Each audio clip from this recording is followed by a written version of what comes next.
Alors, prochaine intervention, Madame la députée de Montarville. Oui, merci beaucoup, Madame la présidente. Madame la présidente, je vous rappelle que nous sommes au niveau du principe du projet de loi ici. Et notre devoir en tant que groupe parlementaire responsable, je dis bien responsable, c'est d'étudier un projet de loi. C'est de l'étudier et de le décortiquer article par article. Ça, c'est responsable. Nous avons écouté, Madame la présidente, près de 76 groupes. 76 groupes et davantage de personnes au total qui sont venus nous parler du projet de loi 14. Et ce qu'on a entendu nous a beaucoup éclairé. Ça a été très instructif, je pense, pour tout le monde. Toute une commission parlementaire. Il est de notre devoir, en tant que groupe parlementaire responsable, de nous assurer maintenant, à la lumière de tout ce que nous avons entendu après ces 6 semaines d'audience, de nous assurer que le gouvernement améliore ce qui doit être amélioré. Il est de notre devoir, en tant que groupe parlementaire responsable, de nous assurer que le gouvernement abroge ce qui doit être abrogé dans son projet de loi 14. Il est de notre devoir, en tant que groupe parlementaire responsable, de nous assurer que le gouvernement modifie ce qui doit être modifié dans ce projet de loi 14 pour qu'il soit un projet qui devienne, de un, légalement acceptable et qui, de deux, respecte également le droit de la minorité anglophone. C'est bien important. Nous sommes des législateurs, mais nous avons devant nous un projet de loi qui doit correspondre à la lettre de droit et à ces grands principes, entre autres les principes de rédaction ou d'interprétation. Et on en a appris beaucoup là-dessus, c'était très instructif, j'y reviendrai. Et nous devons faire notre devoir de groupe parlementaire responsable parce que nous croyons qu'au Québec, il est absolument important de promouvoir, de valoriser la langue française. C'est ce qui nous distingue. Elle est importante, cette langue, et il faut la protéger. Et nous y croyons à la Coalition Avenir Québec. Il est facile de tout balancer par la fenêtre et de dire « il n'y a rien de bon ». Là, je mets des bémols. Je ne suis pas d'accord. Je ne suis pas d'accord avec le premier groupe d'opposition à cet égard. Il y a des bonnes choses, Madame la présidente, dans le projet de loi 14. On ne jettera pas tout à la fenêtre. Naturellement, il y aura beaucoup de travail à faire.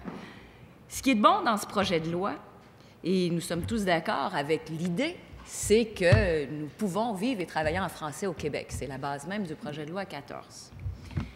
Ce qui est bon également, c'est qu'à l'audition de ces groupes, de ces mémoires, on a pu découvrir, entre autres, que la vraie problématique avec la langue française ou l'anglicisation à certains endroits, c'est pas d'est en ouest et du nord au sud que ça se passe. C'est dans des endroits très précis, entre autres sur l'île de Montréal et ses environs, un peu en Outaouais. C'est là qu'il y a des problématiques. C'est là que le client qui entre dans un commerce a de la difficulté à certains moments à se faire servir en français, qu'on a de la misère à lui dire bonjour. C'est là que ça se passe. L'affichage aussi, c'est là que ça se passe. C'est problématiques très particulières. Alors nous sommes pour toutes mesures qui seront des mesures d'aide, des mesures d'incitation, des mesures de soutien pour aider les entreprises, parce qu'on parle d'un secteur, d'un endroit, d'une région très particulière.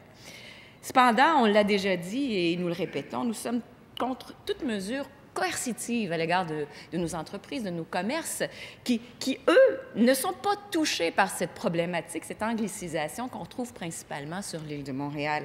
Pourquoi imposer un fardeau administratif supplémentaire à des entreprises à Rimouski, à Rivière-du-Loup, à Bécomo, qui n'ont qu'un problème de se faire servir en français au Québec?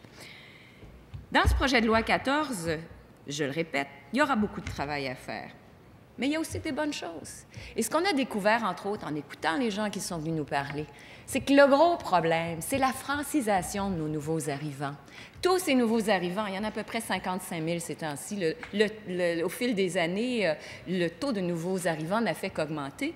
Alors, sur ces 55 000 nouveaux arrivants, on s'est rendu compte, et ce sont les groupes qui s'occupent d'intégration, qui s'occupent des immigrants, qui s'occupent de francisation, qui sont venus sonner la sonnette d'alarme et nous dire « il y a une problématique ici ». Nos gens qui arrivent, nos nouveaux arrivants, ne sont pas suffisamment francisés lorsqu'on leur donne le feu vert. Nos nouveaux arrivants, même à certains moments, ne sont même pas informés que nous devons les franciser ou qu'ils ont accès à des cours de francisation. Alors, c'est vraiment ça. Pour nous, à la Coalition Avenir Québec, elle est là la problématique.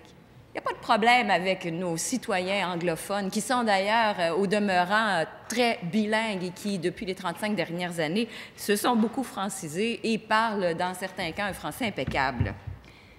Donc, nous sommes pour des mesures d'aide et surtout toutes ces mesures de francisation qui devront accompagner nos nouveaux arrivants parce que c'est là que le bas blesse, c'est par là que nous perdons des Français qui choisiront la langue anglaise au détriment de la langue française en arrivant au Québec. Tout se joue là pour nous. Cependant, nous avons mentionné dès le début, quelques semaines après le dépôt du projet de loi 14 en décembre dernier, nous avons mentionné qu'il y avait des irritants majeurs sur lesquels nous ne reculerions pas et qu'il fallait voir disparaître, en quelque sorte, de ce projet de loi 14. Entre autres, je vais les répéter pour les bénéfices de l'audience. Tout ce qui a trait au statut bilingue des municipalités, ça, là, ça ne passera pas.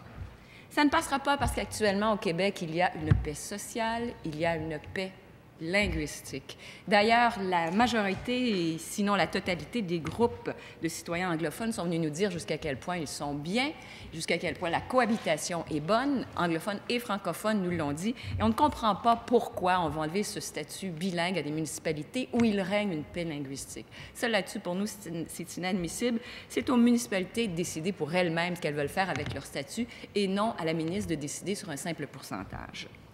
Nous sommes également contre la disparition du droit des militaires d'envoyer leurs enfants à l'école de leur choix. C'est un droit qui leur a été accordé en 1977 par nul autre que René Lévesque. Et nous sommes allés fouiller, en 1977, pardon, nous sommes allés fouiller dans les annales et nous avons fouillé à la bibliothèque et nous avons fouillé pour tenter de retrouver l'essence même de ce droit qui avait été accordé aux enfants de militaires. Et en aucun moment on nous dit que c'était un droit accordé pour les parents anglophones. En aucun moment. Ce sont pour tout militaire, toute langue confondue, un droit qu'on leur accorde en fonction des fonctions que ces hommes et ces femmes ont à accomplir, du fait qu'ils ont à changer d'endroit, à se déplacer, à aller vivre ailleurs au Canada ou ailleurs à l'étranger, peut-être, dépendamment des missions. Alors ça, pour nous, c'est une condition sine qua non. Ces enfants ont un droit. Ces enfants sont une poignée d'enfants. Il y en a très peu. Et la ministre a même admis dans un document qu'elle nous a soumis que ces enfants ne sont pas une menace à la francisation aux faits français au Québec. Alors moi, je vous demande, Madame la Présidente, pourquoi s'attaquer à ces enfants qui ont un droit que René Lévesque leur a accordé, un droit même que Pauline Marois a réitéré en 1987, si je ne m'abuse. Autre condition que nous avions annoncée, qui pour nous est inacceptable, ce sont, et j'en ai parlé un peu précédemment, ce sont toutes ces mesures coercitives que l'on veut ajouter à nos entreprises. Nos petites et moyennes entreprises au Québec, ce n'est pas compliqué, c'est la colonne vertébrale de l'emploi. Le gros des emplois se joue là. On sait déjà que nos petites entreprises, nos petites et nos moyennes entreprises sont inondées, si je peux m'exprimer ainsi, de documents qu'ils doivent remplir, CSST, assurance, TPS, TVQ et j'en passe. Enfin, il y en a davantage au Québec qu'en Ontario. Déjà là, ils sont déjà surchargés. Et là, on va rajouter avec le projet de loi 14, et c'est écrit à l'un de ces articles, on va rajouter d'autres documents que ces entreprises devront remplir, d'autres conditions auxquelles ils devront se plier. Tout ça pour vous dire que ça va alourdir leur fardeau administratif. Ça, on est contre ça. On dit paient déjà suffisamment. Ce n'est pas à eux de payer pour la francisation de nos nouveaux arrivants, entre autres, et de payer pour que l'on puisse travailler en français au Québec. Ils font ce qu'ils peuvent, là, ils engagent les gens, là, mais il y a quand même des limites à leur faire porter des fardeaux. Un fardeau qui aurait dû être l'apanage du gouvernement, pas des petites et des moyennes entreprises. Ils ont besoin d'aide, ils ont besoin de soutien, ça, on est tout à fait d'accord. D'ailleurs, il y a de nouvelles mesures d'aide et de soutien et de support aux entreprises qui sont dans ce projet de loi 14, et nous disons, bien justement, voyons si elles font leur effet, voyons si elles sont efficaces avant d'ajouter des mesures coercitives. Parce que, voyez-vous, des mesures coercitives, il y en a déjà. Elles sont dans la loi 101. Et j'invite mes collègues à aller lire le chapitre des sanctions et des peines pénales qui s'y trouvent.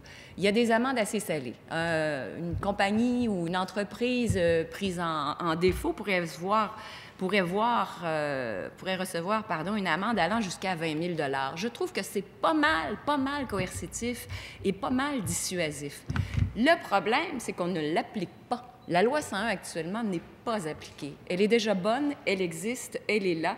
Et là, on tente, par le biais de ce projet de loi 14, de trouver d'autres mesures coercitives. Ça, on dit non, il ne faut pas embarquer là-dedans. Alors ça, c'était nos grandes hésitations de base.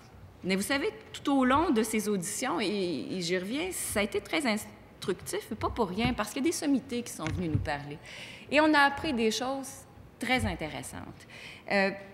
Entre autres, nous avions la Fédération des cégeps du Québec qui est venue nous dire, écoutez, un des articles, on veut faire en sorte que les cégeps privilégient, les cégeps anglophones, je dis bien, privilégient la sélection de ces jeunes adultes en fonction de leur langue et non plus en fonction de leurs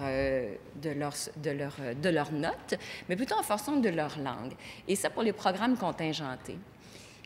Ça peut sembler louable au départ à une première lecture comme ça. Cependant, lorsqu'appliqué, ça signifierait que les jeunes adultes québécois francophones ne pourraient pas avoir accès au cégep anglophone de leur choix lorsqu'il y a un programme contingenté, parce que le cégep devrait choisir d'abord les anglophones avant de prendre un francophone. Ça, pour nous, c'est inadmissible. En aucun temps, nous n'accepterons qu'un jeune adulte francophone ne puisse aller faire et compléter ses études supérieures dans l'établissement de son choix et dans la langue de son choix. C'est primordial. C'est une ouverture d'horizon que nous avons besoin.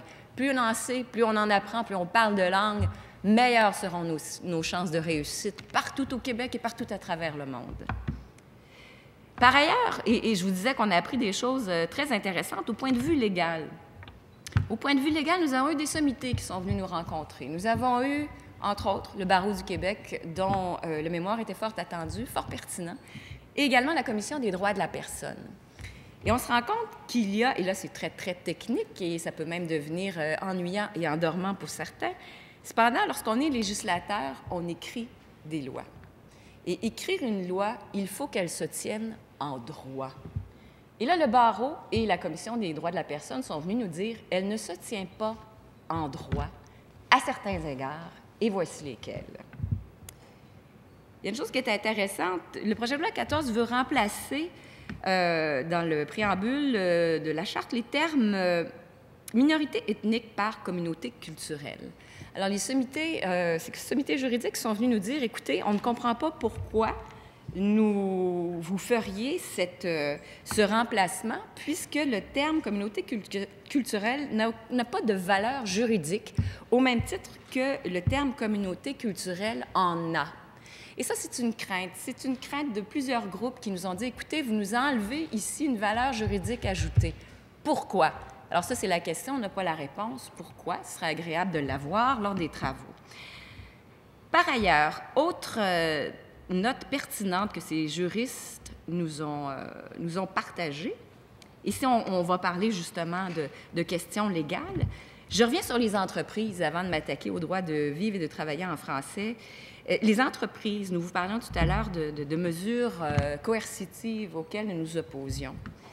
Bien là, il y a des technicalités juridiques bien endormantes pour le non-initié, mais qui sont très importantes. Le projet de loi 14 édicte, entre autres dans les pouvoirs de la ministre et des enquêteurs de l'Office québécois de la langue française, le droit de saisir sans mandat. Ça, c'est-à-dire qu'un enquêteur peut se présenter dans un commerce et, s'il juge qu'un objet ne répond pas à la charte de la langue française, pourra le saisir. Mais là, imaginez les inventaires, imaginez la personne qui a plusieurs télévisions avec des empaquetages non conformes écrits dans une autre langue. Il aurait ce droit de saisir sans mandat, de prendre ce qu'il a besoin pour faire son enquête. Ce droit-là existe dans le projet de loi 14. Enfin, on veut le créer parce que la saisie sans mandat, ça va à l'encontre du droit naturel, à l'encontre du droit pénal et du droit criminel. Toute saisie doit se faire par un mandat et délivrée par un mandat. Alors ici, on vient de créer quelque chose d'assez original et on se questionne fortement sur la légalité de la saisie sans mandat. Par ailleurs, il y a également, et mon collègue de la première opposition, on a fait grand état, l'abolition de la fameuse mise en demeure, et très tôt durant les audiences. Mais c'était particulièrement intéressant d'entendre parler les juristes à cet égard. Naturellement, c'est encore ici, c'est une affaire d'avocat. Mais une mise en demeure, c'est à peu près la base de toute poursuite légale. Et oui, les affaires d'avocat. La mise en demeure, c'est à peu près la base de toute poursuite légale, judiciaire, extrajudiciaire. C'est le moment précis, c'est un acte juridique très important. Madame la ministre nous disait, ça fera de la paperasse de moins. Cependant, c'est qu'elle a une utilité légale, cette mise en demeure. Et là, je vous ferai grâce de toute son utilité légale, parce que là, vous allez vous endormir. Cependant, c'est le moment où on dit à un contrevenant, en l'occurrence un propriétaire de commerce ou un employeur, c'est le moment où on dit à un contrevenant, vous enfreignez tel article, vous avez 10 jours pour y remédier, un délai imparti, à défaut de quoi nous allons intenter contre vous des poursuites. Alors, laissez-moi vous dire, Madame la Présidente, pour en avoir écrit quelques-unes dans ma vie, ça marche. La plupart des dossiers sont réglés hors cours et sont actuellement réglés hors cours. La plupart des dossiers devant l'Office québécois de la langue française, à plus de 98 à moins que je ne m'abuse, sont réglés hors cours. Pourquoi? Parce que la mise en demeure existe. Parce que le contrevenant est vraiment au pied du mur. Mon Dieu, j'ai vraiment fait quelque chose d'illégal. Il prend la chose au sérieux, appelle l'Office et le dossier est réglé. Alors ça, c'est fantastique. Pourquoi c'est fantastique? Parce que ça nous évite des frais judiciaires épouvantables. Je ne sais pas si vous savez jusqu'à quel point nos tribunaux sont engorgés, mais avant qu'une poursuite soit déposée devant le DPCP et qu'il soit entendu, c'est des mois et à Montréal, des années. Alors, la mise en demeure a une énorme utilité juridique, mais aussi une utilité pour le contrevenant. Parce qu'advenant le fait que le projet de loi 14 conserve cet article-là, j'en doute fort, ça signifierait que du jour au lendemain, un présumé contrevenant recevrait justement cette lettre de la Cour lui disant « Vous êtes poursuivi, présentez-vous au tribunal », sans avoir beaucoup de détails sur ce qu'on lui reproche, à part un article de loi qui serait extrait probablement de la Charte de la langue française. Donc, c'est un item légal très important. Ce n'est pas que de la paperasserie, une mise en demeure. Ça, il faut le conserver. Maintenant, si je reviens à nos éminents juristes du barreau et de la Commission des droits de la personne, j'ai été très, très impressionnée par la Commission des droits de la personne et je vais vous dire pourquoi. Dans le projet de loi 14, la ministre a l'intention de créer 2 nouveaux droits, c'est-à-dire le droit de vivre et le droit de travailler en français, et elle veut les inclure dans la Charte des droits et libertés de la personne. Donc, on crée 2 nouveaux droits. Et là, nous avons le barreau qui vient nous dire « Vous pourriez insérer ces 2 nouveaux droits dans la Charte des droits et libertés de la personne, mais attention, ce n'est pas dans le préambule qu'il faut les mettre, c'est plus loin, vous n'êtes pas au bon paragraphe. » Premier drapeau rouge. Mais le deuxième drapeau rouge, qui est encore plus intéressant, nous vient de l'organe administratif chargé justement des plaintes en vertu de en vertu de la Charte des droits et des libertés de la personne, la fameuse Commission des droits de la personne. Et la Commission nous dit « Attention, vous ne pouvez pas créer le droit de vivre et le droit de travailler en français. Vous ne pouvez pas créer ces 2 nouveaux droits et les inclure dans la Charte des droits et libertés comme vous pouvez le faire. » Alors moi, j'ai été très surprise. J'imagine que la ministre a également été surprise. Moi, ce qui me surprend, c'est que tous ses conseillers juridiques ne lui ont pas dit. Et la Commission des droits de la personne va plus loin en disant, écoutez, Madame la ministre, vous ne pouvez pas créer le droit de vivre et le droit de travailler en français et les inclure dans le préambule de la Charte des droits et libertés, des droits de la personne. Vous ne pouvez pas les mettre là parce que ce ne sont pas des droits inhérents à la personne. Vous devez les mettre, cependant, dans la Charte de la langue. Alors, voyez-vous là où on en est? Alors, il y a des questions légales très intéressantes. Il y aura beaucoup de modifications. Il y aura beaucoup de choses à améliorer et de choses à abroger dans ce projet de loi 14. Donc, beaucoup de pain sur la planche. Mais nous serons un groupe parlementaire responsable. Nous ferons le travail pour que cette loi, si elle est adoptée, je dis bien si elle est adoptée au final, soit une loi qui tienne la route de façon légale, puisque c'est la raison d'être même d'une loi, c'est qu'elle soit légale. Alors voilà, je vous remercie. Merci, Madame la députée de Montarville.